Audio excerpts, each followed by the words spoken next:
નમસ્કાર, હું છું રંજન સોલંકી। તો આપણે આ છે એક તમાકુમાં રિઝલ્ટ મળ્યું છે, તો આપણે પહેલાં તમને રિઝલ્ટ બતાવીશું। તો જોઈ લો, આ રિઝલ્ટ જોઈ લો। એની નસો પણ જુઓ, પાન પણ જુઓ કેટલા મોટા છે। આ નસો પણ જુઓ, એને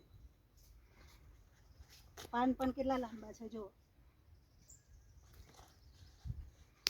આખી ખેતરમાં બતાવજો, બધે આ બાજુ પણ બતાવજો, બધા દરેક પાન એવા જ છે જુઓ। તો પહેલાં આપણે રિઝલ્ટ જોઈ લઈશું અને પછી આપણે ભાઈ સાથે વાત કરીશું। તો નમસ્કાર। નમસ્કાર, બોલો।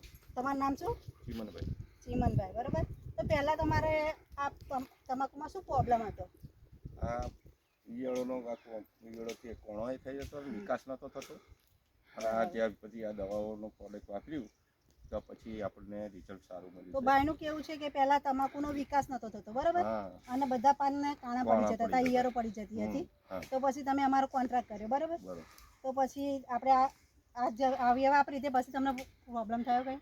ના, કશો જ નહીં, પૂરતું રિઝલ્ટ સારું મળી ગયું। તો ભાઈને જમીનમાં ભૂમિ પરિવર્તન અને સોહેલ પાવર આપેલી છે, આ બે જમીનમાં આપેલી છે, અને આનો છંટકાવ કર્યો, આ જમીનમાં આપેલી છે। આ ભૂમિ પરિવર્તન એ ખાતરનું કામ કરે છે, અને આ એક સોહેલ પાવર એ બેક્ટેરિયાનું કામ કરે છે, બરાબર। કોઈ પણ ખાતર હોય એ એને મૂળમાંથી છેક ઉપર લાવીને એનો બહુ વિકાસ કરે છે છોડનો। અને આ છે ક્રોપ પરિવર્તન, અને આ છે પેસ્ટ ઓર્ગો।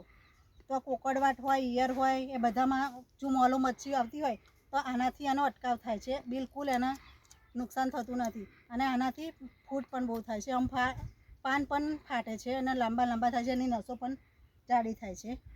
તો શું તમે આ બીજા આજુબાજુના ખેડૂત કોઈ પણ જાતની ખેતી કરતા હોય, તમાકુ કરતા હોય, કલકત્તી હોય, દેશી હોય, કોઈ પણ જાતની ખેતી કરતા હોય, તો તમારે શું કહેવાનો સંદેશ શું આપવા માંગો છો? એમને એમ જ કે આનો ઉપયોગ કરવો સારો છે, બરાબર। અને તમે ક્યારથી વાપરો છો આ? પણ આપણે તમાકુ કરી અને રિઝલ્ટ ના મળ્યું તો પછી આ લાઈન એ કરી, બીજી પ્રોડક્ટથી અમને રિઝલ્ટ મળ્યું નતું તો આપણી જોડે મંગાવી, બરાબર, અને એનાથી અમને 100% રિઝલ્ટ મળ્યું। બોલો, 100% તમે ખુશ? ખુશ। છૂટું તો નહીં ને? ના, કમ્પ્લીટ। બરાબર। તો તમે આ જો તમારે પણ આવ્યું રિઝલ્ટ જોઈતું હોય અને તમે દવા મંગાવવા માંગતા હોય તો ભાઈનો નંબર તમે પણ બોલી શકો, બોલો તમારો નંબર। 9364777957।